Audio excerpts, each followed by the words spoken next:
금강수계 세계보의 처리 방안 제시안입니다. 상류에 있는 세종보는 과거 농작물 재배 지역이 도시 지역으로 편입이 되면서 보 영향 범위 내에서 농업용 양수장이 운영이 되고 있지 않고 보가 없더라도 용수이용 곤란 등 지역 물이용에 어려움이 생길 우려는 크지 않습니다. 반면 수질 생태는 크게 개선될 것으로 예상이 됩니다. 또한 보의 구조물 해체 시 비용보다 수질 생태 개선, 유지관리 비용의 절감 등 편익이 매우 크므로 보를 해체하는 것이 합리적인 처리 방안임을 제시합니다. 공주보는 보가 없어질 경우 수질 생태가 크게 개선될 것으로 예상되고 보 해체 시 총편익이 보를 없앨 때 발생하는 해체 비용 및 소수력 발전 중단 등 재반 비용을 상회합니다. 따라서 원칙적으로 보를 해체하는 것이 합리적인 방안일 것입니다.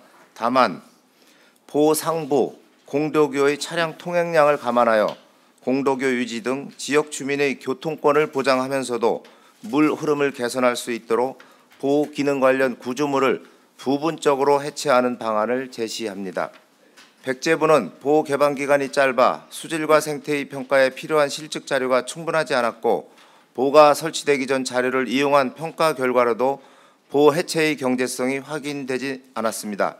이에 따라 금강의 장기적인 물 흐름 개선을 위해 백제보를 상시 개방하는 처리 방안을 제시합니다. 다음 영산강 수계 2개 보의 처리 방안 제시안입니다. 승천보는 보가 없어질 경우 영산강의 수질과 생태가 개선될 것으로 예상되나 종합적으로 볼 때 해체의 경제성은 낮은 것으로 나타납니다.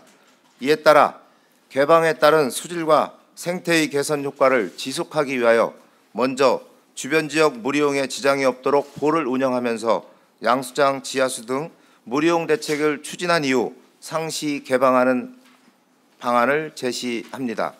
죽산보는 개방 이후 모니터링을 진행해 왔으나 수질 개선 효과가 충분히 나타나기에는 시간이 소요될 것으로 판단됩니다. 이는 보 설치 후 퇴적된 강, 저층 퇴적물의 유입, 하구뚝 영향 등 복합적인 요인으로 분석되었습니다.